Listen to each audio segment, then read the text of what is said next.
The morning Elizabeth Rutherford saw the sheriff's men coming up the dirt road toward her small cabin. She knew her worst fear was about to become reality, and she pulled her 4 children close, whispering a prayer that somehow they would survive what was coming next. The sun had barely broken over the horizon in Knight's Ferry, California, painting the sky in shades of pink and orange that seemed too beautiful for such a terrible morning. It was spring of 1882, and the drought had claimed not just the crops but her late husband's dream of making something of their little piece of land. "Mama, what are those men doing?" 7-year-old Thomas asked, his small hand clutching her worn skirt. Elizabeth smoothed down his sandy hair and tried to keep her voice steady. "Hush now, sweetheart. Just stay close to me." Her eldest, Margaret, who had just turned 14, stood beside her with 11-year-old Samuel and 9-year-old Lucy. All 4 children had inherited their father's light hair and her own green eyes, and looking at them now, Elizabeth felt her heart breaking into smaller and smaller pieces. She had failed them. 3 months of unpaid rent, and Mr. Henderson had finally made good on his threats. The sheriff's deputy, a portly man named Williams, dismounted his horse with obvious reluctance. "Mrs. Rutherford, I am truly sorry about this, but Mr. Henderson has the legal right. The eviction notice was posted 2 weeks ago." "Please," Elizabeth heard herself say, hating the desperation in her voice. "Just a few more days. I am expecting payment for the sewing I have been doing for Mrs. Patterson." "Madam, Mrs. Patterson told my wife just yesterday she cannot afford to pay you. Her husband lost his job at the mill." Williams looked genuinely pained. "You have until noon to gather what you can carry. I am sorry, truly I am." Elizabeth felt her knees weaken, but she forced herself to stand tall. Her children were watching, and she would not let them see her crumble. Not yet. "We will be out within the hour," she said quietly. Inside the cabin, the children moved like ghosts, gathering their few possessions. Elizabeth packed their clothes, what little food they had, her sewing kit, and the Bible her mother had given her on her wedding day. Everything else, the furniture James had built with his own hands, the dishes they had bought when they first married full of hope, all of it would stay behind. Margaret worked silently beside her, and Elizabeth saw her daughter had inherited more than just her looks. The girl had her spine too, that steel core that had kept Elizabeth going through James's death from pneumonia last winter, through the hungry months that followed, through everything that had tried to break them. "Where will we go?" Samuel asked, his voice small. Elizabeth tied up their bundle of clothes and looked at her son. "I do not know yet, but we will figure it out together. We are Rutherfords, and Rutherfords do not give up." By the time they walked out of the cabin for the last time, the sun was higher in the sky, and Elizabeth could feel its heat on her back. The spring warmth that should have brought comfort felt like mockery. She had 53 cents to her name, 4 children to feed, and nowhere to go.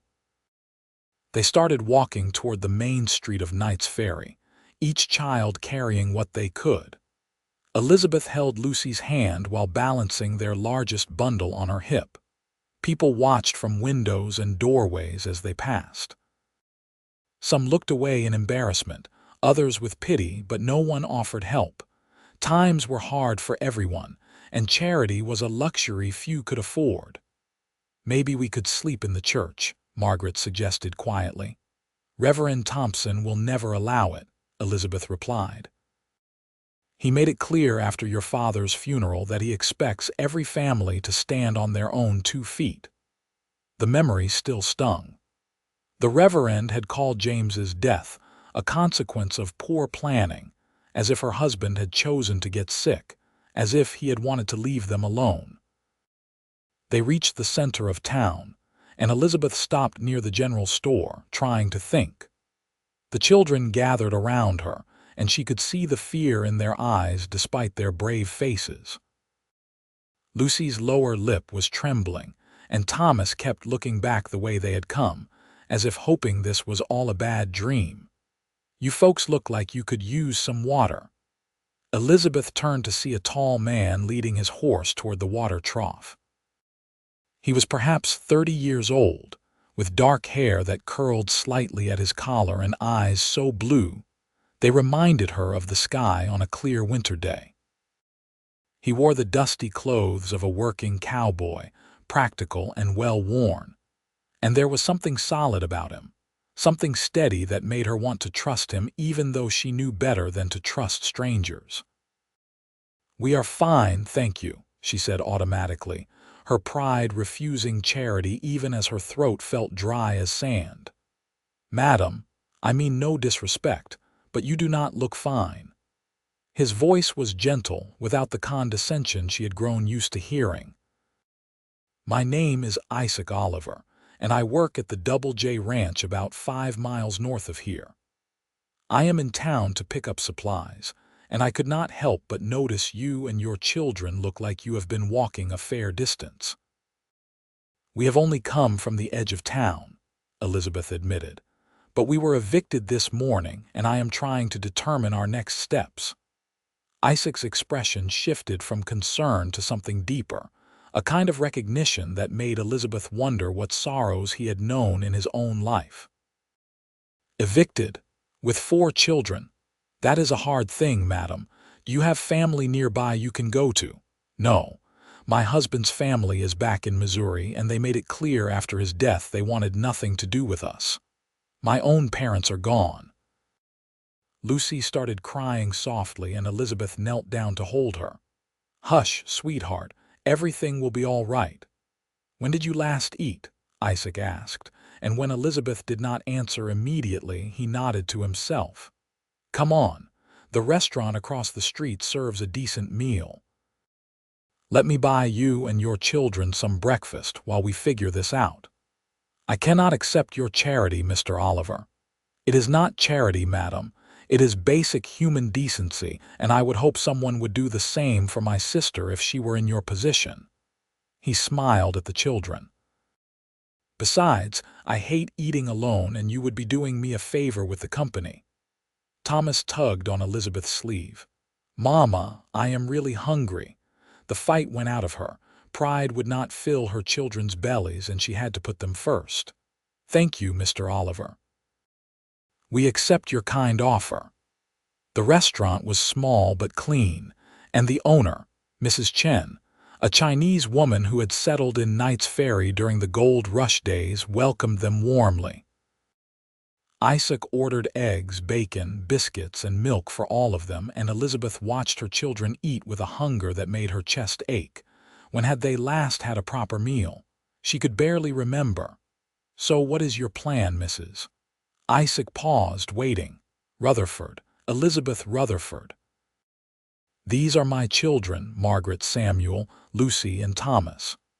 She picked at her own food, her stomach too tight with anxiety to properly appreciate it. "As for a plan, I had hoped to find work in town and a place to stay, but I realize now that was foolish. There is no work to be had, and no one will rent to a widow with 4 children when I cannot pay in advance." Isaac was quiet for a moment, watching the children eat. Margaret was helping Lucy cut her bacon, and Samuel was making Thomas laugh with some silly face. Despite everything, they were good children, kind to each other in the way that spoke of a loving home, even one touched by tragedy. "My house has empty rooms," Isaac said suddenly. Elizabeth nearly choked on her coffee. "I beg your pardon," I said. "My house has empty rooms. I own a small property about 2 miles from the main ranch house. It is nothing fancy, just a 4-room house, but it is weatherproof and solid. I have been living there alone since I bought it 3 years ago, using one room as my bedroom and one as a kitchen and living area. The other 2 rooms just collect dust." He leaned forward, his expression earnest. "You and your children could stay there. The girls could have one room, the boys another, and you could have my room. I would move my things into the kitchen area. It has a good stove, and there is a well with clean water right outside. Mr. Oliver, I could not possibly impose on you in such a way. We are strangers to you. You are a mother trying to protect her children. That is all I need to know." He took a sip of his coffee. "Look, I will be honest with you, Mrs. Rutherford. I could use some help around the place. The house needs a woman's touch, my clothes need mending, and I am a terrible cook. If you were willing to handle the household matters, cooking, cleaning, mending, it would be a fair trade for room and board. I would not be giving you charity. You would be earning your keep." Margaret had stopped eating and was watching the conversation with wide eyes. Samuel and Thomas were oblivious, focused entirely on their food, but Lucy was looking at Isaac with something like hope on her small face. "I do not know what to say," Elizabeth admitted.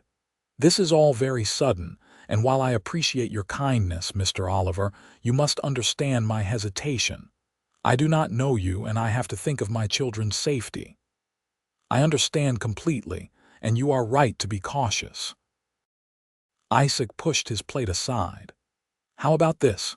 We can go talk to Sheriff Morrison right now. He has known me since I came to Knight's Ferry 5 years ago. He can vouch for my character. You can also talk to Mr. and Mrs. Davidson, who own the Double J Ranch. They will tell you I am a decent, hard-working man. If after speaking with them, you are still uncomfortable with the arrangement, I will help you figure out something else. Maybe there is a family in town willing to take you in, or maybe the sheriff knows of some other options." It was the mention of speaking with the sheriff and other townspeople that decided Elizabeth. A man with bad intentions would not invite that kind of scrutiny. "All right, Mr. Oliver, let us go speak with these people."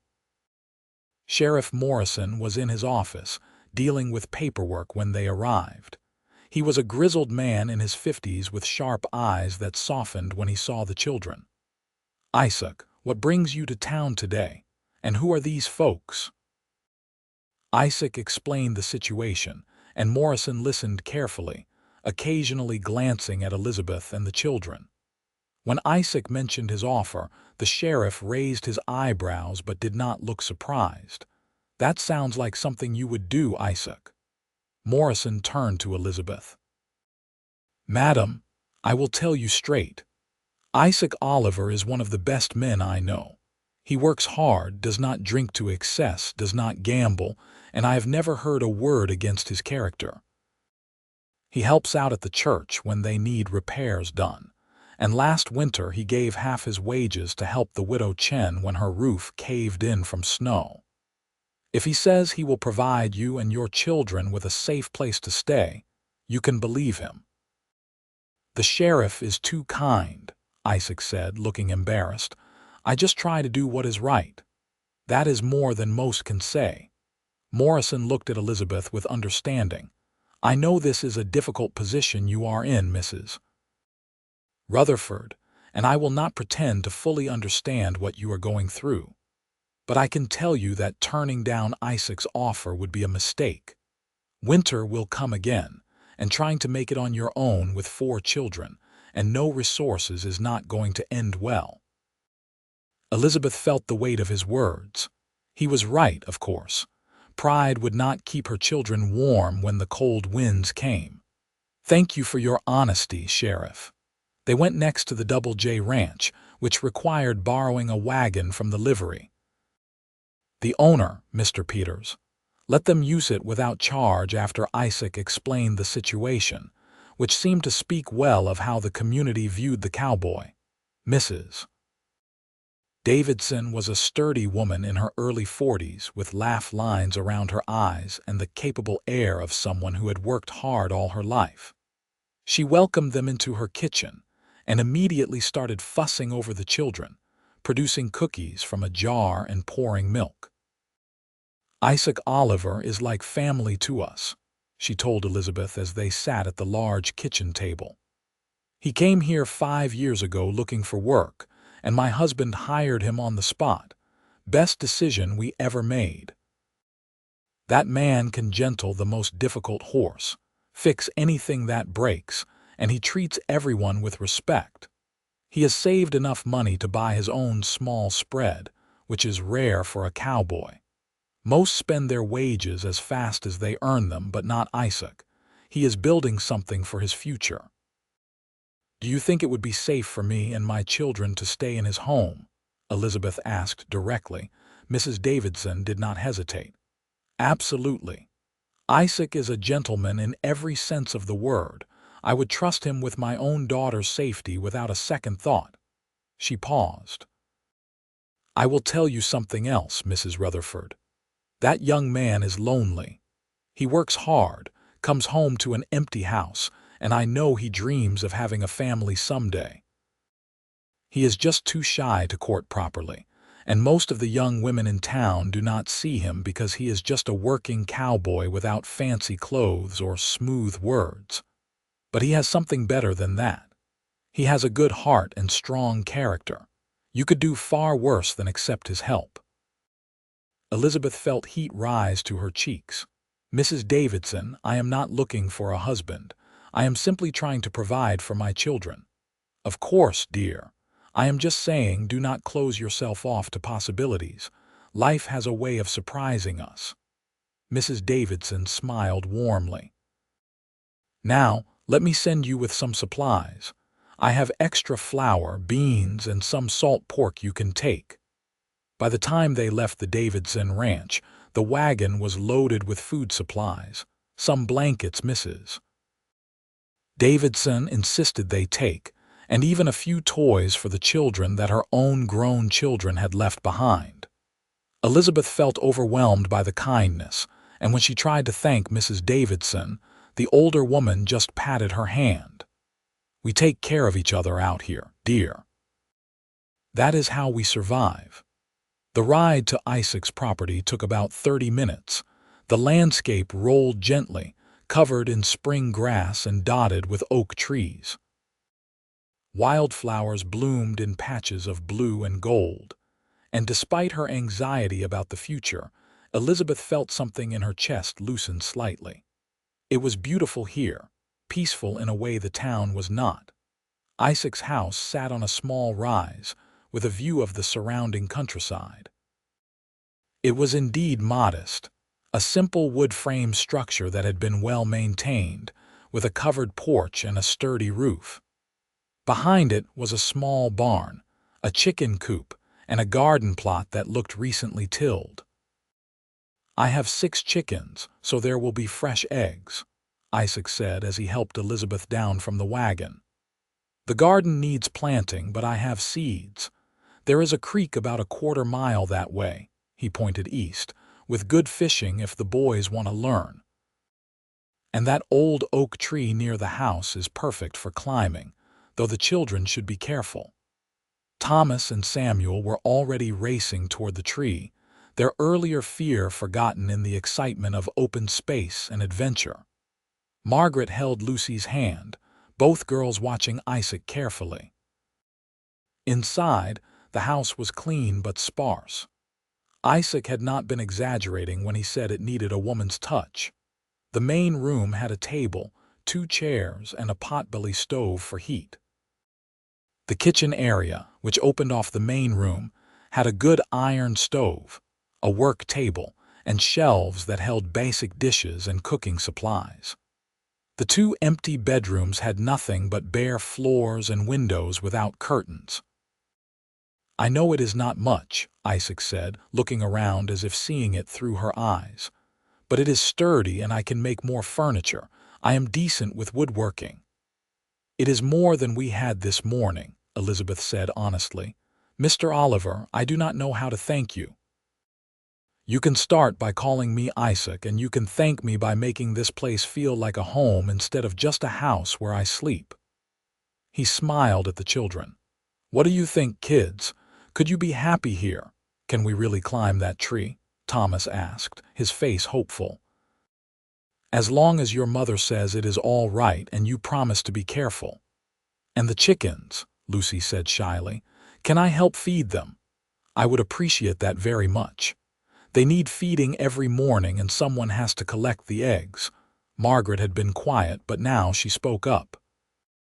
Where will you sleep, Mr. Oliver? Mama says you are giving us your room. I will make a bed in the kitchen area.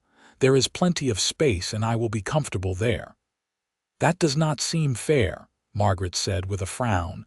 Elizabeth felt a rush of love for her daughter. Even in the midst of their troubles, Margaret was thinking of others. It is very generous of Mr. Oliver, Margaret, and we will do everything we can to make sure we earn our keep. They spent the rest of the afternoon settling in. Isaac brought his few belongings from his bedroom and set up a simple bedroll in the corner of the kitchen area. Elizabeth felt guilty about displacing him, but he seemed genuinely unbothered. He then disappeared into his workshop in the barn and returned with wood planks, rope, and tools. I am going to make bed frames for the children's rooms, he explained. I have enough wood stored up, and I should be able to get the basic frames done before dark. We can stuff some sacks with straw for mattresses until we can get something better. Margaret immediately offered to help, and Elizabeth watched her daughter work alongside Isaac, handing him tools and holding boards steady while he hammered. Samuel and Thomas helped gather straw from the barn, while Lucy stayed close to Elizabeth as she unpacked their few belongings and took inventory of the kitchen supplies. As the sun began to set, Isaac had indeed completed 2 simple but sturdy bed frames, one for each room. The boys would share one room with 2 narrow beds, and the girls would have the other. Elizabeth would take the 3rd bedroom, which Isaac had emptied of his things. For dinner, Elizabeth made a simple stew from the salt pork and vegetables Mrs. Davidson had provided. It was nothing fancy, but it was hot and filling, and watching her children eat with actual smiles on their faces made her want to cry with relief. After dinner, Isaac excused himself to tend to the animals, giving Elizabeth time to get the children ready for bed. She helped Lucy into her nightgown and tucked both girls into their new bed, sitting between them on the edge of the straw mattress. "Mama, is this really going to be our home now?" Lucy asked, her small hand clutching Elizabeth's. "For now, sweetheart. Mr. Oliver has been very kind to let us stay here." "I like him," Lucy said sleepily. "He has kind eyes." Margaret, who was usually more reserved, nodded. "He is nice, Mama. He talked to me like I am a grown-up when we were building the beds, not like a child. And he listened when I made suggestions about how to improve the design." "He does seem to be a good man," Elizabeth agreed, smoothing her daughter's hair. "But remember, this is a temporary arrangement until I can figure out something more permanent." "Why would we need something more permanent?" Margaret asked. "We have a home now." Elizabeth did not know how to explain the complicated feelings in her chest. The guilt at accepting so much from a stranger, the fear that depending on Isaac's kindness would somehow make them weaker, the confusion of being in such close quarters with a man who was not her husband. So she just kissed both girls goodnight and went to check on the boys. Samuel and Thomas were already half asleep, exhausted from the emotional upheaval of the day and the physical activity of the afternoon. She kissed them both and whispered prayers of protection over all her children before retreating to her own room. It felt strange to close the door and be alone in a space that still smelled faintly of Isaac, a mixture of leather, wood smoke, and something else she could not quite identify. Something masculine and not unpleasant. She sat on the edge of the simple bed and finally allowed herself to feel the full weight of everything that had happened. This morning, she had been evicted with nowhere to go and no prospects. Now she and her children had a roof over their heads, food in their bellies, and a safety she had not felt in months. All because of the kindness of a stranger, a cowboy named Isaac Oliver, who had looked at her struggling family and decided to help. Elizabeth knew she should feel nothing but gratitude, and she did, but there was something else too. A flutter of awareness she had not felt since James was alive, a recognition of Isaac as not just a benefactor but as a man. She had noticed the way his shoulders filled his shirt, the capable way he handled tools, the gentleness in his voice when he spoke to her children. She had noticed his eyes, so blue and direct, and the way his smile changed his whole face.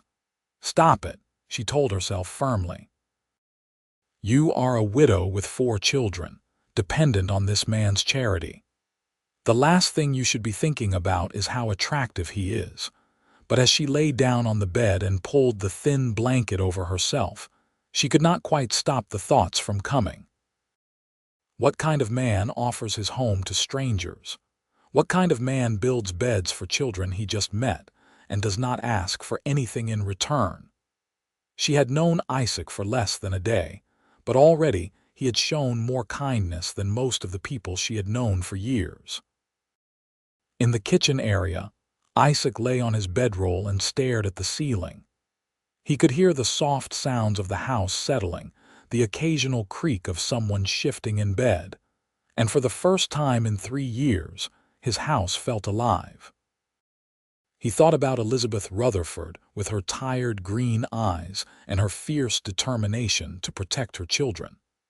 He thought about how she had held her head high even when accepting help clearly pained her pride. He thought about the way she had looked at her children with such love it made his chest ache. Isaac had not been entirely honest with Sheriff Morrison and Mrs. Davidson. Yes, he was a good man who tried to do right, but his offer to Elizabeth had not been entirely selfless. He was lonely, desperately so, and the idea of having a family in his house, even temporarily, had appealed to something deep in his soul. He had come to California 5 years ago from Texas, running from the memory of his father's violence and his mother's early death. He had worked hard, saved his money, and built a decent life for himself. But working on a ranch, living alone, coming home to an empty house night after night, it wore on a man. He wanted what his parents had never had: a real home, a loving family, the kind of life where children laughed and dinner was shared, and someone cared if you made it home safe. Offering his home to Elizabeth and her children had been impulsive, but it had also felt right in a way Isaac could not fully explain. He just knew that when he had seen her standing in the town square with those 4 scared children, something in his heart had decided this was where he needed to be, helping this woman, protecting this family. The next morning, Elizabeth woke before dawn, as was her habit. She dressed quietly and slipped out of her room, intending to start breakfast and prove her worth as a housekeeper. But when she reached the kitchen area, she found Isaac already up, stoking the fire in the stove. "You are up early," she said, feeling self-conscious in her simple calico dress with her hair hastily pinned. "Ranching starts early," Isaac replied, smiling at her. "But you did not need to get up yet. You and the children should rest." "We need to earn our keep," Elizabeth said firmly. "You have been more than generous, Isaac, and I intend to make sure you do not regret taking us in. Let me make breakfast." They worked together in the small kitchen, Elizabeth mixing batter for pancakes while Isaac fried eggs and bacon. It should have felt awkward, 2 near strangers working in close quarters, but somehow it did not. They moved around each other easily, and when Isaac handed her the spatula, his fingers brushed hers, sending an unexpected warmth up her arm. "Tell me about your husband," Isaac said as they worked. "If it is not too painful to talk about." Elizabeth was quiet for a moment, flipping pancakes. "James was a good man, a dreamer. He wanted to build something here in California to give our children opportunities he never had growing up. But he was not practical about money, and when the drought came, he did not know how to adapt. Then he got sick last winter and everything just fell apart. You must miss him." I miss what we had, the partnership, the shared dreams. But I will be honest, Isaac, our marriage was not perfect. James made decisions without consulting me, spent money we did not have on schemes that never worked out. I loved him, but I also spent a lot of time picking up the pieces when his plans fell through. Isaac nodded thoughtfully. My father was like that. Always chasing the next big thing, never satisfied with honest work. It made my mother's life hard. Is your father still alive? No. He died in a bar fight when I was 16. My mother had already passed by then, worn out from years of struggle. I have a sister back in Texas, married to a good man. We write sometimes. He flipped the bacon. I learned from watching my father what not to be. I decided I would work hard, save my money, and build something stable. Maybe it is not as exciting as chasing dreams, but it is real. Elizabeth found herself respecting this even more than his initial kindness.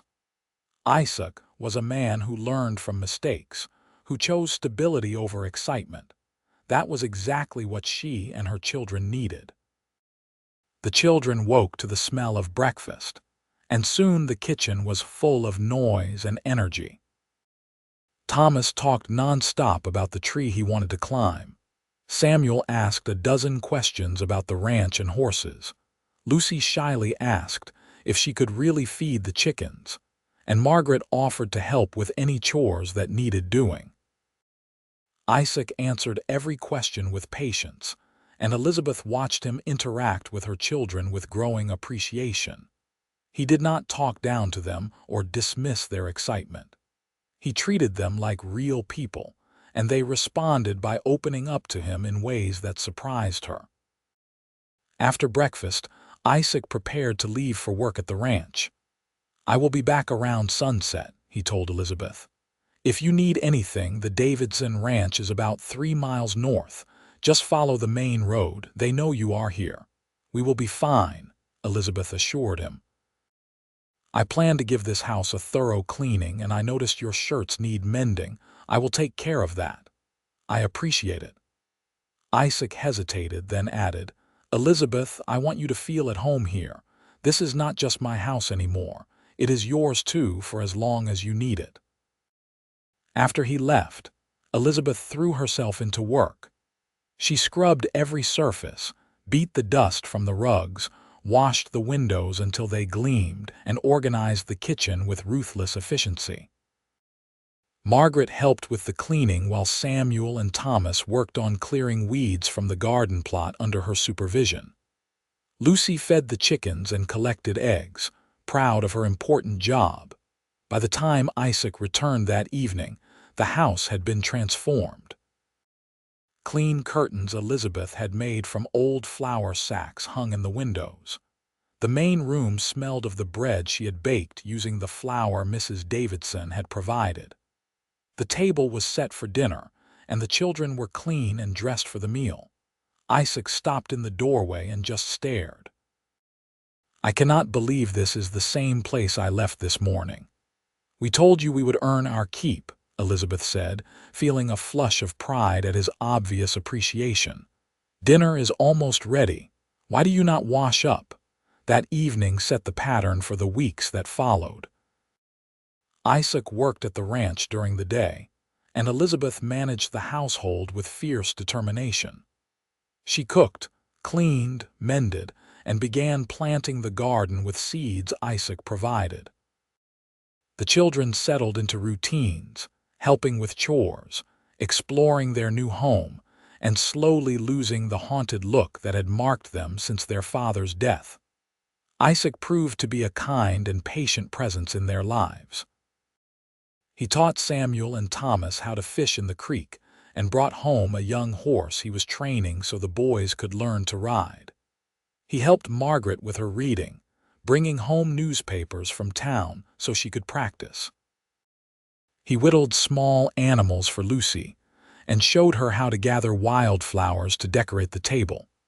And slowly, inevitably, Elizabeth found herself falling for him.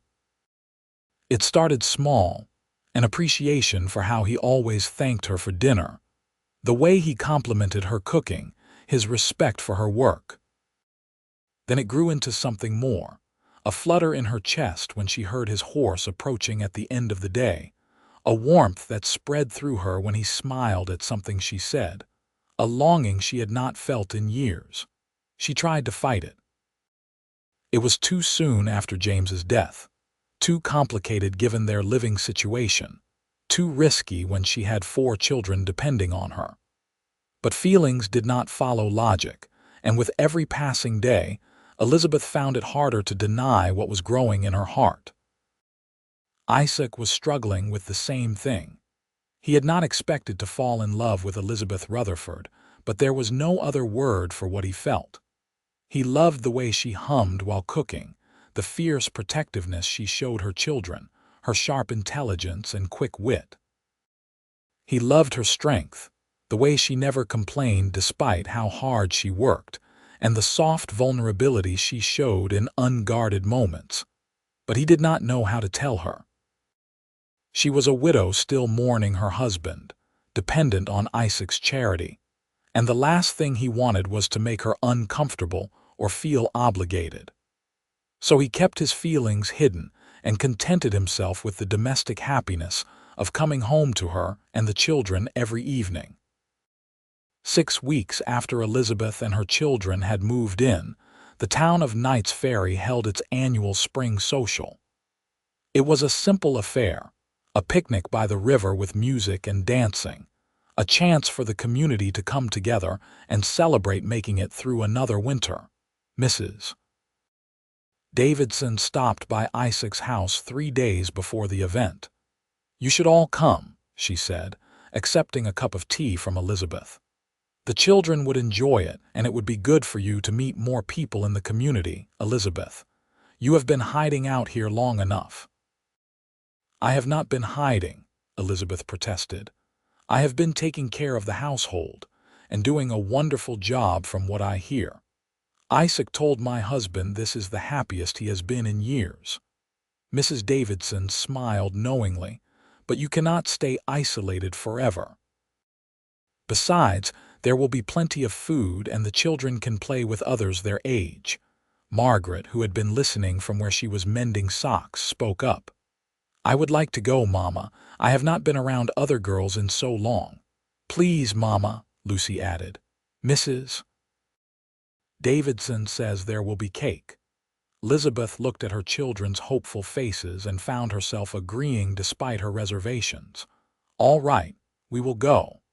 When Isaac came home that evening, she mentioned the social. "Mrs. Davidson invited us to the spring picnic this Saturday. I hope you do not mind. I know it means taking time away from your work." "I do not mind at all. I think it is a great idea." Isaac hung his hat on the peg by the door. "I have to warn you, though, there will probably be talk. You know how small towns are. People have been speculating about our arrangement." Elizabeth felt her cheeks heat. "What kind of talk?" "The usual gossip. Some people think you are my housekeeper. Others think there is more to it. A few have suggested our living arrangement is improper." He looked uncomfortable. "I have tried to set them straight, explaining how you needed help and I had space, but you know how people are." "Maybe we should not go then. I do not want to cause problems for you." "Elizabeth, I do not care what people think. I know the truth and so do you. We have done nothing wrong." He moved closer, his expression earnest. "But if you are uncomfortable, we can stay home." "No," Elizabeth said, straightening her spine. "We will go. I will not let gossip keep my children from having fun." Saturday dawned clear and beautiful. Elizabeth dressed the children in their best clothes, which was not saying much, but they were clean and neatly mended. For herself, she wore her one good dress, a dark blue calico she had not worn since James's funeral. It was modest and practical, but when she emerged from her room, Isaac's expression made her feel beautiful. "You look lovely," he said simply, and the sincerity in his voice made her heart skip. The picnic was held in a meadow by the Stanislaus River, and it seemed like the whole town had turned out. Tables groaned under the weight of food, children ran and played, and a group of men with fiddles and guitars provided music. Elizabeth felt self-conscious as they arrived, aware of the curious looks and whispered conversations. But Mrs. Davidson immediately swooped in, introducing her to other women and making sure she felt welcome. The children ran off to play, and Isaac was pulled into a conversation with some of the ranchers. "So you are the widow who moved in with Isaac Oliver," said a thin woman with suspicious eyes. Her name was Mrs. Preston, and she was known as the town's biggest gossip.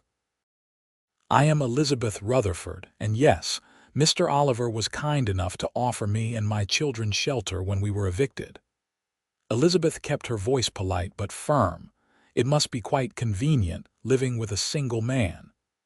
Mrs. Preston's tone suggested something improper. Before Elizabeth could respond, Mrs. Davidson stepped in. "It is quite proper, actually. Elizabeth and her children have their own rooms, and Isaac has been nothing but a gentleman. He did what any good Christian should do, help someone in need. Maybe if more people in this town had his generosity, we would all be better off." Mrs. Preston sniffed but backed down, and Elizabeth felt grateful for Mrs. Davidson's support. The rest of the afternoon passed more pleasantly. Margaret made friends with some girls her age. The boys were in heaven playing with other children, and Lucy was adopted by a group of women who spoiled her with sweets and attention. As evening approached, the music started for dancing. Elizabeth stood at the edge of the crowd, watching couples twirl and sway. She had loved dancing once, before marriage and children and hardship had taken that simple joy from her life. "Would you like to dance?" She turned to find Isaac beside her, his hand extended. "I am not sure I remember how," she admitted. "I am not very good either, but we can figure it out together." His smile was gentle, encouraging. Elizabeth hesitated for only a moment before placing her hand in his. He led her to the dancing area, and as the fiddles played a simple waltz, he placed his other hand carefully on her waist. They started moving, and Elizabeth was surprised to find that Isaac was actually quite a good dancer, leading her confidently through the steps. "You said you were not good at this," she said, smiling up at him. "I may have understated my abilities," he admitted with a grin. "My mother loved to dance, and she taught me when I was young. It is one of my few good memories from childhood." They moved together, and Elizabeth was acutely aware of the warmth of his hand on her waist, the solid strength of his shoulder under her other hand, the way he looked at her as if she was the only person at the picnic. Around them, she knew people were watching and likely gossiping, but for once she did not care. "Elizabeth," Isaac said softly, "I need to tell you something." Her heart began to race. "What is it?" Before he could answer, someone cut in. It was a young man Elizabeth recognized from town, a clerk at the general store named Robert Martin. "May I have this dance, Mrs. Rutherford?" Isaac stepped back politely, and Elizabeth found herself dancing with Robert, who immediately began talking about how he had admired her from afar and wondered if he might call on her sometime. Elizabeth felt uncomfortable and was relieved when the song ended and she could excuse herself. She found Isaac by the refreshment table, his expression carefully neutral. "You have an admirer," he said lightly. "I have no interest in Mr. Martin," Elizabeth replied, accepting a cup of lemonade from him. "He is barely older than Margaret, and he spent the entire dance talking about himself." Isaac's expression lightened slightly. "Good. I mean, that is your decision, of course." "Isaac, what were you going to tell me?" Before he interrupted, he looked around at the crowd, then shook his head. "It can wait. This is not the right time or place." Elizabeth wanted to press him, but the children came running up, begging for one more piece of cake before they had to go home, and the moment passed. The ride home was quiet, the children tired and happy, dozing in the back of the wagon. Elizabeth sat beside Isaac on the bench seat, and at one point the wagon hit a rut and she was thrown against him. His arm came around her to steady her, and even after the road smoothed out, he did not immediately remove it. She did not ask him to. That night, after the children were in bed, Elizabeth was cleaning up the kitchen when Isaac came in from checking on the animals. They worked in companionable silence for a few minutes before Isaac finally spoke. "Elizabeth, can we talk?" Her heart began pounding again. "Of course." "I've been trying to figure out the right way to say this for weeks now, and I still do not have the right words, so I am just going to be direct." He took a deep breath. "I have feelings for you. Real feelings, not just friendship or affection for a housemate. I have fallen in love with you, Elizabeth, and I needed you to know." Elizabeth stood frozen, her hand still on the dish towel she had been folding. "Isaac, please let me finish. I know this is complicated. You are still mourning your husband. You are living in my house. You have 4 children to think about. I am not asking you to feel the same way. I just needed to be honest with you because I cannot keep pretending I do not feel this way every time I look at you." "Isaac," Elizabeth said again, setting down the towel and turning to face him fully. "I have feelings for you too." Hope flared in his eyes. "You do?" "Yes. I have been trying to fight them, telling myself it is too soon, too complicated, too risky. But the truth is, I have fallen for you too. You are kind and patient and good with my children. You make me feel safe and cared for in a way I have not felt in years. Maybe in a way I never felt with James, if I am being completely honest." Isaac closed the distance between them, taking her hands in his. "I do not want to rush you or pressure you, but I need you to know that I am serious about this, about you, about your children. I want this to be real, Elizabeth. I want us to be a family, not just people sharing a house." "I want that too," Elizabeth whispered. "But Isaac, I am terrified. I have been married before, and it was hard. I have 4 children who depend on me. What if this does not work out? What if we are making a mistake? All I can tell you is that I will do everything in my power to make you happy, to be the husband you deserve and the father your children need. I cannot promise there will not be hard times, but I can promise I will face them with you as your partner." He lifted one hand to gently cup her cheek. "May I kiss you?" In answer, Elizabeth rose on her toes and pressed her lips to his. The kiss was gentle at first, tentative, both of them careful with this new thing between them. Then Isaac's arms came around her, pulling her close, and the kiss deepened into something that spoke of longing and promise and hope for the future. When they finally pulled apart, both breathing heavily, Isaac rested his forehead against hers. "I have wanted to do that since the day I met you. I am glad you finally did." Elizabeth smiled, feeling lighter than she had in years. "So what happens now? Now we court properly. I will take you to dinner in town. We will go on walks. I will bring you flowers. I want to do this right, Elizabeth. Your children need to see that I respect you and that our relationship is built on something solid." "They already love you," Elizabeth said. "Margaret told me last week that you are the kindest man she has ever known. Samuel said he hopes you will teach him to be like you when he grows up, and Lucy and Thomas think you hung the moon. They are wonderful children, all of them. You have done an amazing job raising them, especially under such difficult circumstances." They stood there in the kitchen, holding each other, and for the first time since James died, Elizabeth felt like everything was going to be okay. More than okay. She was going to be happy. Over the following months, Isaac courted Elizabeth with a thoroughness that charmed her completely. He brought her wildflowers he picked on his way home from work. He took her to dinner at the restaurant in town, where they talked for hours about everything and nothing. He wrote her simple notes expressing his feelings, which she treasured and kept in her sewing basket. He also made sure to build relationships with each of her children individually. He took Samuel fishing and taught him about horses and ranching. He brought Margaret books from the ranch library and discussed them with her, treating her opinions with respect.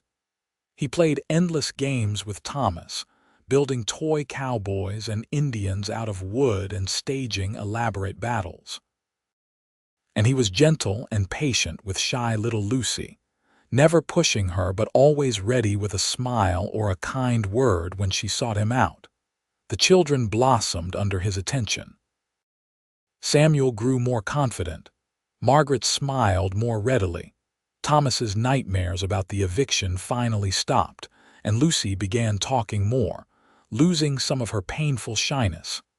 Elizabeth watched Isaac with her children and felt her love for him growing deeper every day.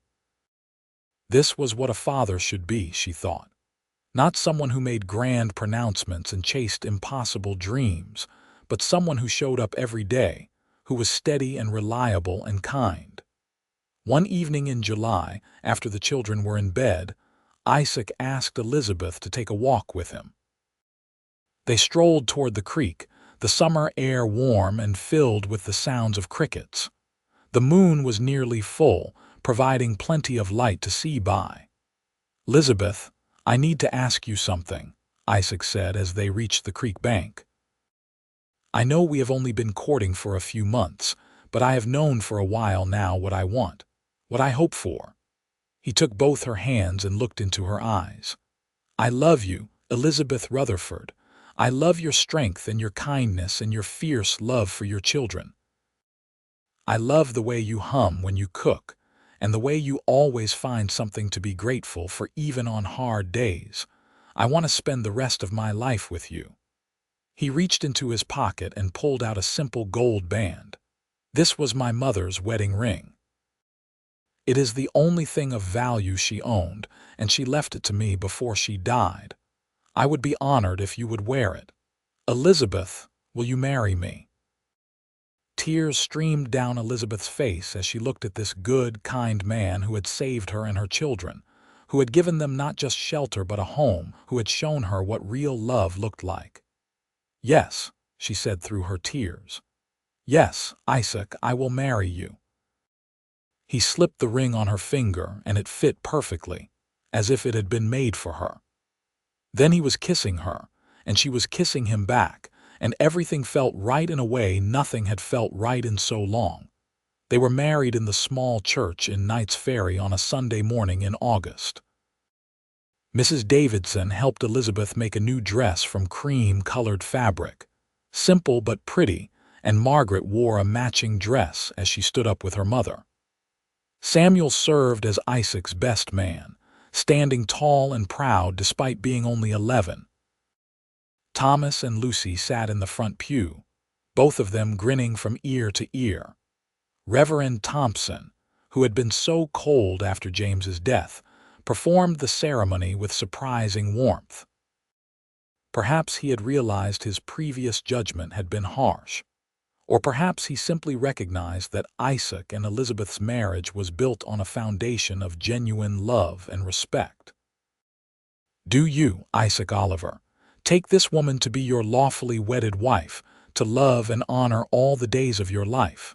"I do," Isaac said firmly, his eyes never leaving Elizabeth's face. "And do you, Elizabeth Rutherford, take this man to be your lawfully wedded husband, to love and honor all the days of your life?" "I do," Elizabeth said, her voice clear and strong. "Then, by the power vested in me, I pronounce you husband and wife. You may kiss your bride." Isaac kissed her gently, mindful of the children and the gathered community, but Elizabeth could feel the love and promise in that kiss. When they turned to face their friends and neighbors, they were greeted with applause and good wishes. The community had put together a small reception in the church hall. There was cake and punch, and someone had brought a fiddle for dancing. It was nothing grand, but it was filled with genuine joy and celebration. "Welcome to the family," Mrs. Davidson said, hugging Elizabeth tightly. I knew from the start you two were meant for each other. Thank you for everything you have done for us, Elizabeth said. I do not think we would have made it without your kindness. Nonsense. You and Isaac found each other because you were both brave enough to take a chance. That is all anyone can do in this life. As the sun began to set, Isaac and Elizabeth loaded the children into the wagon and headed home. They're home now, officially. Elizabeth wore Isaac's ring and his name, and she felt complete in a way she never had before. That night, after the children were asleep, Isaac came to Elizabeth's room, which was now their room. He was gentle and patient, and Elizabeth felt cherished in his arms. This was different from her marriage to James. This was a partnership of equals, built on mutual respect and genuine love. Life settled into new rhythms after the wedding. Elizabeth was now not just the housekeeper but the lady of the house, and she took pride in making their home warm and welcoming. She started a proper garden, expanding the vegetable plot and adding flowers around the front of the house. She sewed curtains for every window and made quilts for all the beds. She began trading eggs and vegetables with neighbors, building relationships and becoming part of the community in a way she had never been before. Isaac continued working at the Double J Ranch, but he also began building up his own small herd of cattle on his property. He dreamed of eventually having his own ranch, and Elizabeth supported that dream because she knew Isaac was practical enough to make it happen. Margaret thrived in their stable home, helping Elizabeth with the younger children and taking on more responsibility. At 15, she was becoming a beautiful young woman, and Isaac was careful to treat her with the respect she deserved, always asking her opinion on family decisions and trusting her with real responsibility. Samuel discovered he had a gift with horses, spending every free moment with Isaac, learning everything he could about training and care. Isaac encouraged his interest, and by the time Samuel turned 12, he was helping break horses for the ranch and earning his own small wages. Thomas remained the family adventurer, always exploring, always getting into harmless mischief. But he was also sweet and affectionate, the first to offer hugs and quick to apologize when his antics went too far. Isaac taught him to channel his energy into useful work, and Thomas became an enthusiastic helper with any project. Lucy, once so shy and scared, blossomed into a confident, happy child. She helped Elizabeth in the kitchen, learned to sew, and developed a special talent for taking care of the chickens and other animals. She called Isaac Papa within a month of the wedding, and the first time she did it, Elizabeth saw tears in her husband's eyes. The first winter of their marriage was harsh, with heavy snow and bitter cold. But the house Isaac had built was sturdy, they had plenty of food stored up, and the family was warm and safe. They spent long evenings by the fire, Elizabeth sewing while Isaac carved wood, the children playing games or reading aloud from their few books. "I am grateful for storms like this," Elizabeth said one evening as wind howled outside. "Why is that?" Isaac asked, looking up from the horse he was carving for Thomas. "Because they remind me of what we have. A year ago, my children and I were homeless with winter coming. Now we are here, warm and fed and together. Every storm makes me appreciate this more." Isaac set down his carving and pulled Elizabeth close. "I am the grateful one. A year ago, I was alone in this house, lonely even though I would not admit it. Now I have a family, a real family. You and the children have given me more happiness than I ever thought possible." In the spring, Elizabeth discovered she was expecting a baby. She had wondered if she might be too old, having just turned 32, but the doctor confirmed she was indeed pregnant. When she told Isaac, he picked her up and spun her around, laughing with pure joy. "We are going to have a baby," he kept saying, as if he could not quite believe it. Our baby. The children were excited too, especially Lucy, who immediately began planning what she would teach the new baby. Margaret was old enough to understand what a baby would mean: more work and less sleep, but she was supportive and helpful. The boys were simply happy their parents were happy throughout the pregnancy. Isaac was attentive and careful, taking on extra household chores so Elizabeth could rest. He rubbed her feet when they swelled, brought her water when she was thirsty, and held her when the fears of childbirth crept into her mind late at night. "I am afraid," she admitted one night, her hand on her growing belly. "I was so much younger when I had the others. What if something goes wrong?" "Nothing is going to go wrong," Isaac said firmly.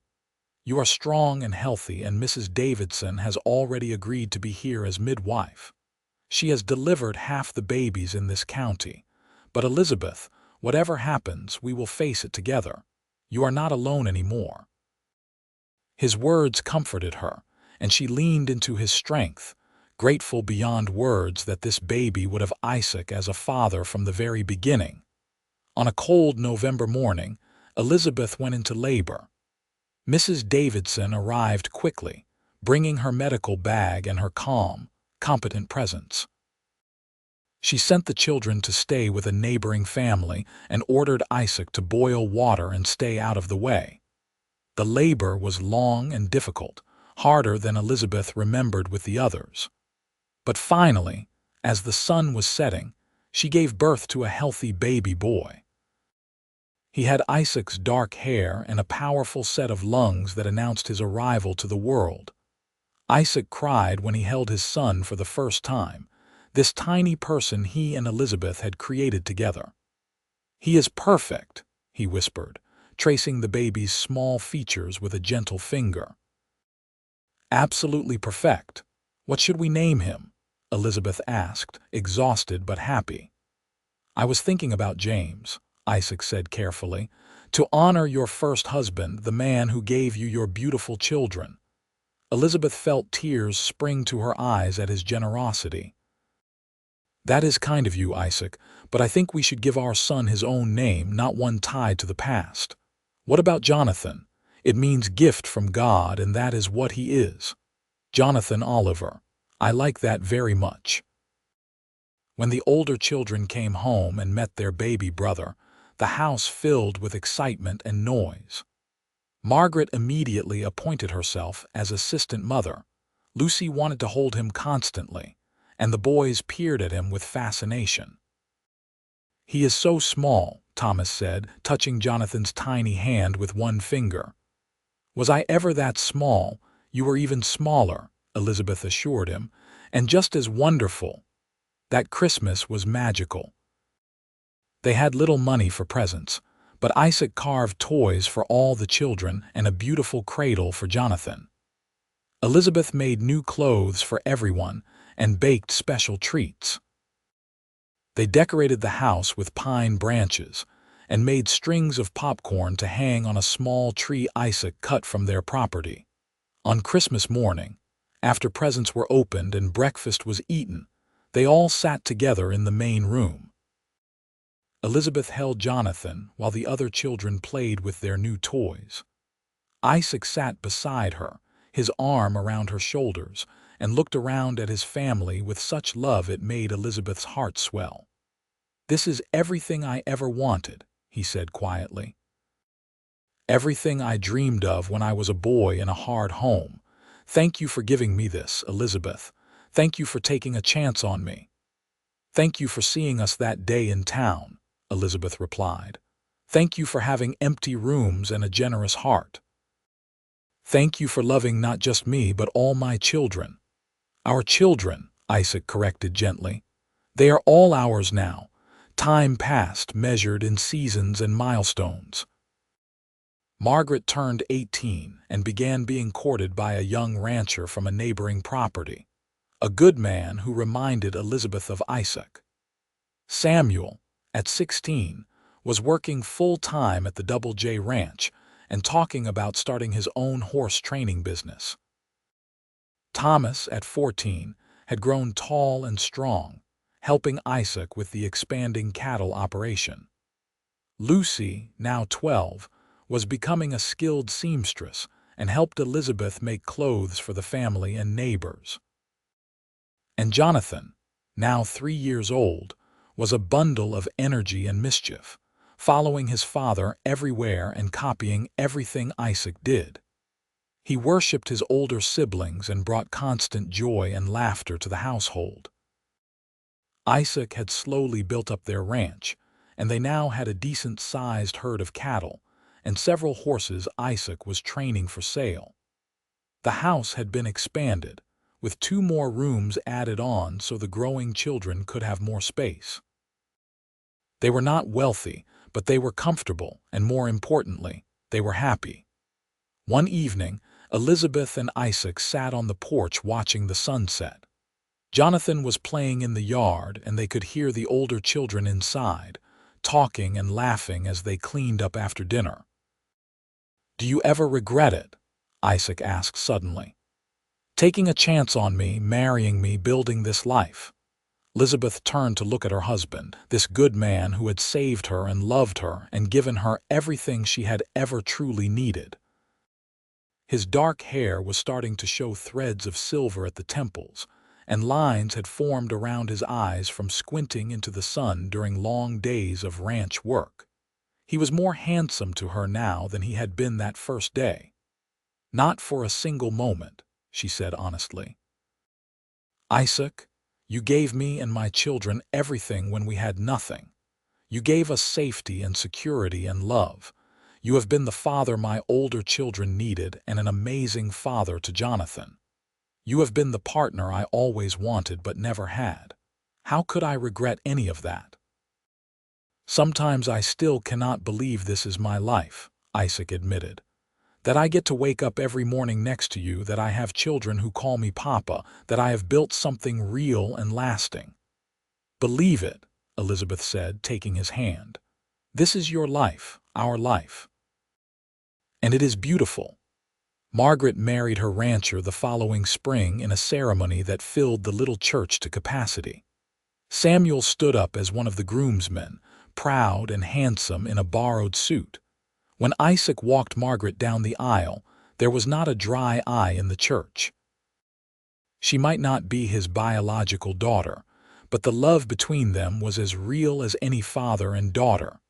At the reception, Isaac danced with Margaret, and Elizabeth watched them with a full heart. She remembered that day 4 years ago when she had stood in the town square with nothing and no one, terrified and desperate. She remembered the tall cowboy who had offered water to her children, who had seen their need and met it without hesitation. "You look beautiful when you smile like that," a voice said beside her. She turned to see Mrs. Davidson, now a dear friend, standing with a cup of punch. "I was just thinking about the day Isaac and I met," Elizabeth said. "How different everything was then."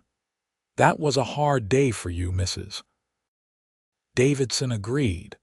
"But look what came from it. You found your true partner, your children have a loving father, and you built a beautiful family together. Sometimes the worst days lead to the best outcomes. I never would have believed that then. I thought my life was over, that I had failed my children completely. But you had not. You just needed help, and you were brave enough to accept it when Isaac offered. Not everyone would have done that. Pride has destroyed more people than hardship ever did." That night, after all the guests had left and the children were asleep, Isaac and Elizabeth lay in their bed, talking quietly about the wedding and Margaret's future. "She married a good man," Isaac said. "He will treat her right." "She learned from watching us what a marriage should be," Elizabeth replied. "You showed her that a husband should be kind and respectful, that he should be a partner, not a master. That was a gift you gave her, Isaac." "I just showed her what I believe," Isaac said. "But I am glad if it helped her choose well." They fell asleep in each other's arms, and Elizabeth's last thought before drifting off was how grateful she was for every moment, every day, every year they had together. More years passed, bringing changes and challenges but also deep contentment. Samuel did start his horse training business, working in partnership with Isaac and building a reputation for producing excellent horses. Thomas took over more of the cattle operation, showing a natural gift for ranching that delighted Isaac. Lucy grew into a beautiful young woman, still helping Elizabeth, but also beginning to be noticed by young men in the area. Jonathan, now 8, was attending school in town and showing himself to be a bright student. He had Isaac's steady nature, but also a warmth and openness that drew people to him. He was popular with other children and respectful to adults, and Elizabeth often heard people comment on what a fine boy he was. Margaret and her husband had a baby girl, making Elizabeth a grandmother. Holding her granddaughter for the first time, Elizabeth was overwhelmed with emotion. Just 6 years ago, she had been evicted with no hope for the future. Now she had a thriving family, a loving husband, and a granddaughter to spoil. Isaac loved being a grandfather, carving tiny toys and building a small cradle just like he had for Jonathan. When Margaret brought the baby to visit, Isaac would hold her for hours, singing old songs and telling stories. "You are going to spoil her," Elizabeth teased him one afternoon as he walked around the house with the baby asleep on his shoulder. "That is what grandfathers are for," Isaac replied, his voice soft so as not to wake the baby. "Besides, I never thought I would have this. A family, grandchildren, a real legacy. Every moment feels precious." On their 6th wedding anniversary, Isaac surprised Elizabeth by taking her on a trip to San Francisco.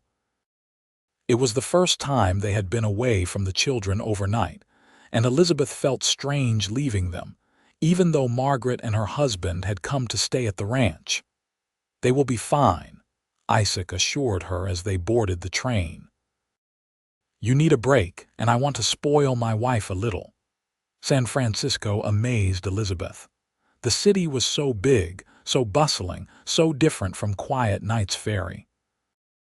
Isaac had saved for months to afford a nice hotel, and he took her to restaurants and theaters, buying her a new dress and treating her like royalty. On their last night in the city, they walked along the waterfront, watching ships in the harbor. The fog was rolling in, and Elizabeth wrapped her shawl tighter around her shoulders.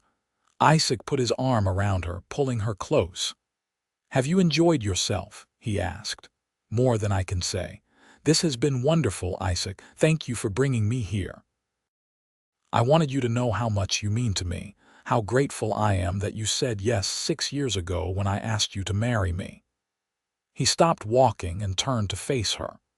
"Elizabeth, these have been the best years of my life. Every morning I wake up amazed that I get to spend another day with you.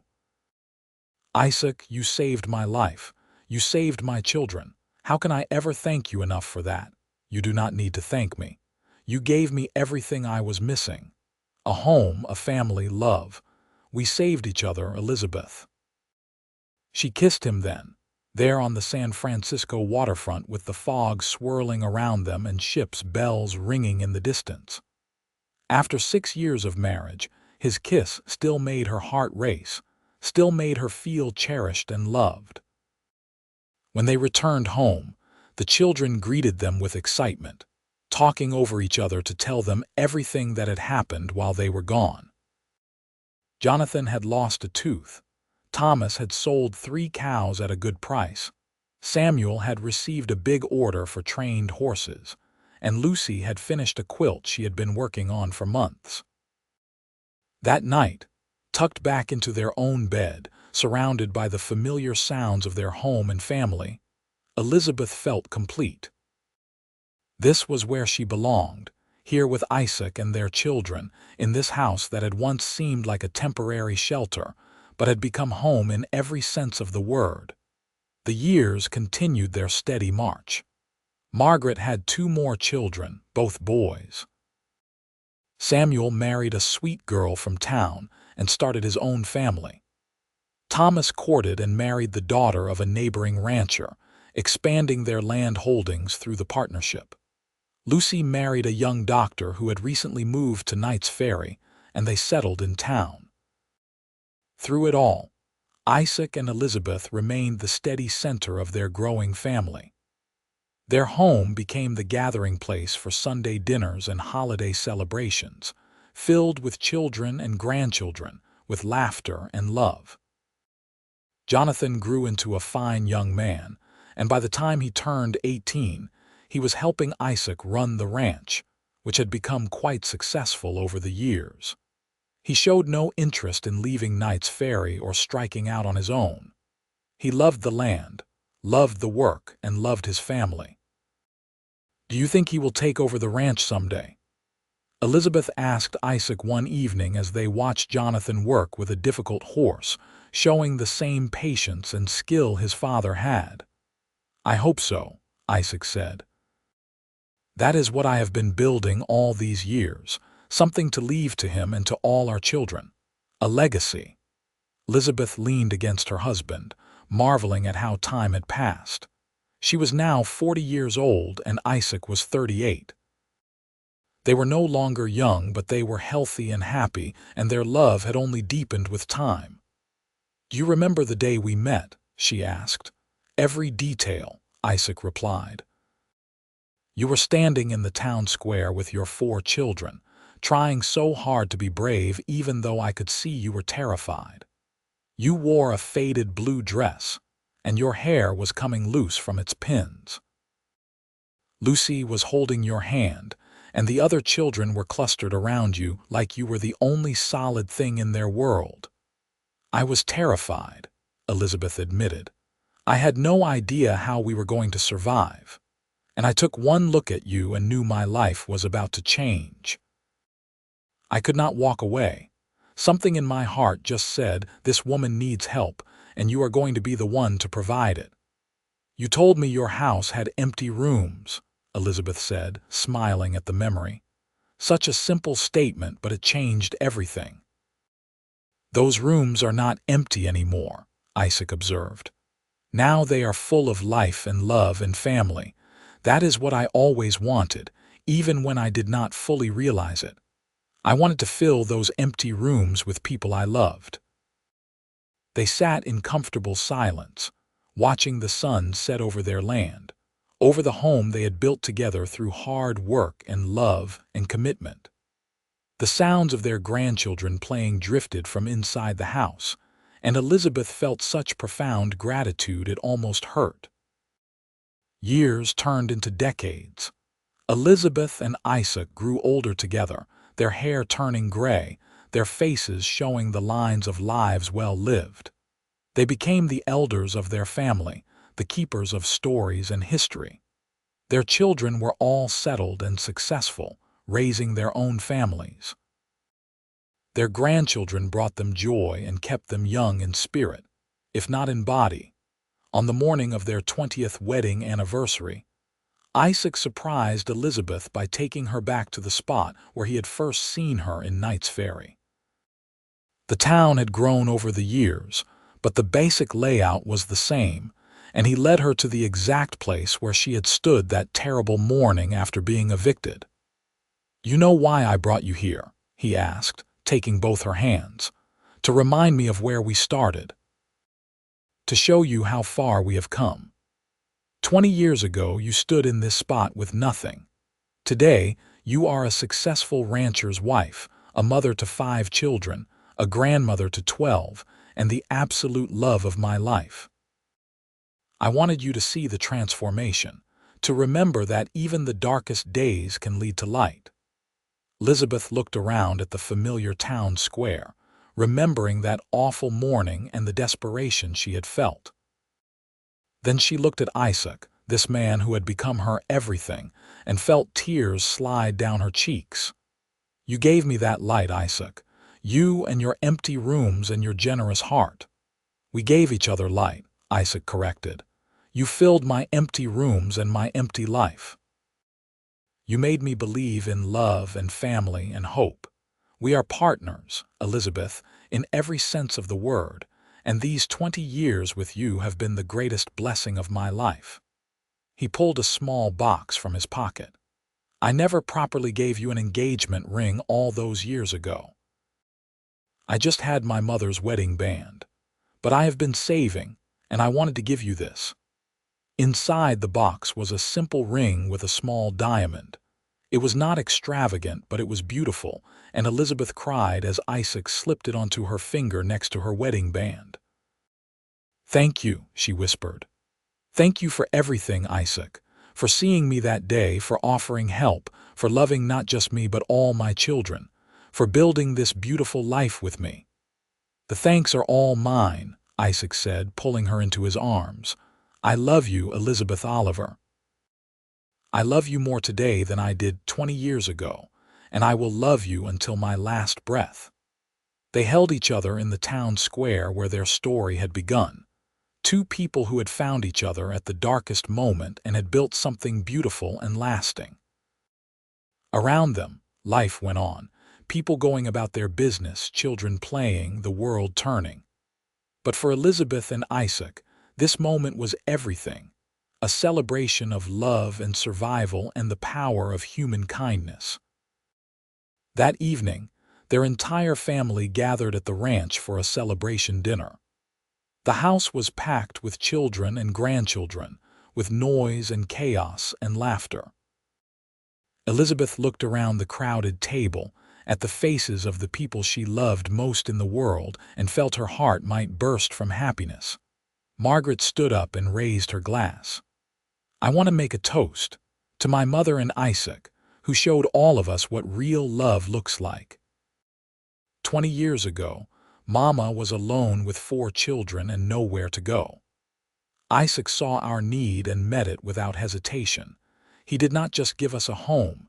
He gave us a father, and he gave Mama a true partner. Everything good in my life stems from that day." So here is to Isaac and Elizabeth, to 20 more years, and to the love that saved us all.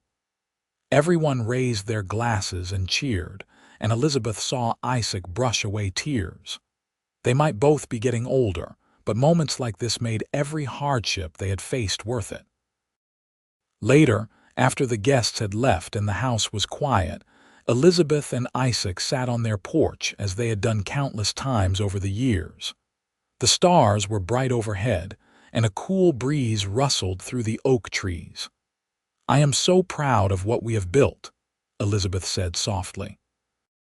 "Not just the ranch or the house, but the family, the love, the legacy we will leave behind." "It is all because of you," Isaac replied. "You took a chance on me, trusted me with your children, and gave me a reason to become the man I always wanted to be. No, it is because of us. Because we chose each other every single day, through good times and bad. Because we built a partnership based on respect and love and commitment." They sat in comfortable silence, hands linked, watching the night sky. Tomorrow would bring new challenges and new joys, but for now, this moment was enough. They had each other, they had their family, and they had a love that had withstood 20 years and would last until the end of their days. Jonathan came out onto the porch, now a man of 23 and every bit as tall and solid as his father. "Are you two ever going to come inside? It is getting cold out here." "In a minute, son," Isaac said. "Your mother and I are just enjoying the peace." Jonathan smiled and shook his head but went back inside, knowing better than to rush his parents when they were having one of their porch talks. "He is a good man," Elizabeth observed. "You raised him well."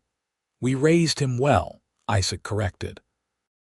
"And he will take care of this place when we are gone, keep the family together, maintain what we built.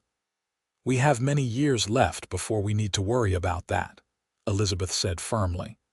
"I plan to be dancing at all my grandchildren's weddings and meeting my great-grandchildren.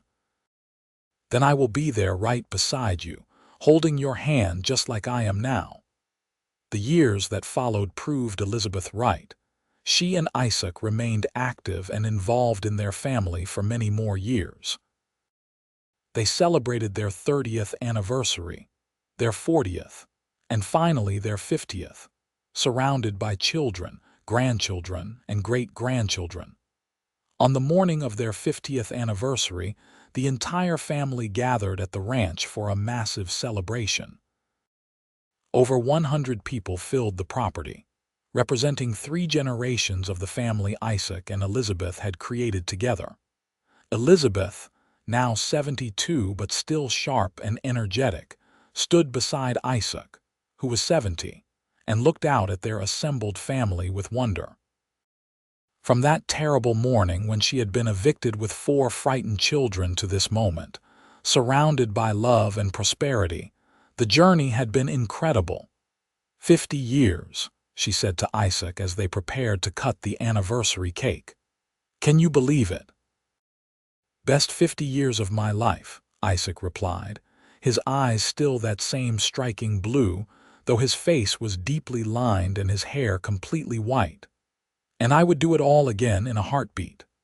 Their oldest grandchild, Margaret's daughter, now a mother herself, stood up to make a speech. My grandmother tells a story about the day she met my grandfather. She had nothing and he offered everything. His exact words were, "My house has empty rooms." Such a simple offer, but it changed the course of so many lives. Not just my grandmother and her 4 children, but all of us who came after. Every person in this room exists because 50 years ago, a cowboy looked at a widow with 4 children and chose kindness. So thank you, Grandpa Isaac and Grandma Elizabeth, for choosing love, for choosing each other, and for building this incredible family. The applause was thunderous, and Elizabeth saw that Isaac was crying openly, not ashamed of his tears. She squeezed his hand and smiled at him, this man who had given her everything, who had transformed her life with his generosity and love. That night, after everyone had gone home and the house was quiet, Elizabeth and Isaac lay in their bed, exhausted but happy. "I am tired," Isaac admitted. "My bones ache and I cannot move as fast as I once could." "We are getting old," Elizabeth agreed. "But we are getting old together, and that makes all the difference." "Do you have any regrets?" Isaac asked. "Anything you wish had been different?" Elizabeth thought about it seriously, then shook her head. "Not a single one. Every decision I made, every choice, every moment, it all led me here to you, to this life. How could I regret any of that? I love you, Elizabeth. I have loved you from the moment I saw you standing in that town square, and I will love you forever. And I love you, Isaac. Thank you for having empty rooms. Thank you for filling them with me and my children. Thank you for 50 years of love and partnership and joy." They fell asleep holding hands, and their last conscious thoughts were of gratitude for the life they had shared and the love that had sustained them through everything. Elizabeth and Isaac lived several more peaceful years, watching their family continue to grow and thrive. They finally passed away within 6 months of each other. Isaac first, at the age of 75, and Elizabeth following at 77, unable to imagine life without her beloved partner. At Elizabeth's funeral, the church in Knight's Ferry was packed to overflowing. Her children, grandchildren, great-grandchildren, and even a few great-great-grandchildren gathered to honor the woman who had survived eviction and poverty to build an incredible legacy of love. Jonathan, now in his 50s and running the ranch with his own children, stood at the front of the church and told the story one more time. How his mother had been evicted at dawn with 4 children and nowhere to go. How a cowboy named Isaac Oliver had seen their need and said those life-changing words, "My house has empty rooms." That simple act of kindness, Jonathan said, his voice breaking with emotion, changed everything. "My father gave my mother and her children a home when they needed it most. But more than that, he gave them love and safety and stability. He showed us all what a real man looks like, what a real father should be. And in return, my mother gave him the family he had always dreamed of. Together, they built something that will last for generations. Every person in this room is here because 55 years ago, a cowboy chose kindness over indifference, generosity over selfishness, and love over fear. That is the legacy they leave behind. That is what we must remember and pass on to our own children. Elizabeth was buried beside Isaac on a hill overlooking the ranch they had built together. Their gravestone was simple, bearing their names, dates, and a single phrase. Together they filled the empty rooms with love. The ranch stayed in the family, passed down through Jonathan to his children and grandchildren. The house was expanded and updated over the years, but the core remained, those original rooms where Elizabeth and her 4 children had found shelter so long ago. And sometimes, on quiet evenings when the sun was setting over the California hills, family members swore they could feel the presence of Isaac and Elizabeth, still watching over the home they had created, still protecting the family they had loved so well. The empty rooms had been filled with more than just people. They had been filled with hope and love and the enduring power of human kindness, and that spirit lived on long after Elizabeth and Isaac had gone.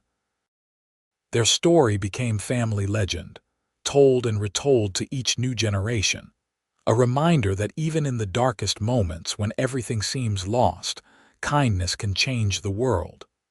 One cowboy's simple offer, "My house has empty rooms," had transformed not just 5 lives, but hundreds that followed. It was a testament to the power of love, the importance of helping those in need, and the beautiful things that can grow when 2 people choose to face life together as partners. The legacy of Elizabeth Rutherford and Isaac Oliver lived on in every member of their family, in every act of kindness they showed to others, in every moment they chose love over fear. The empty rooms had been filled, and they would stay filled forever, with love that transcended even death itself.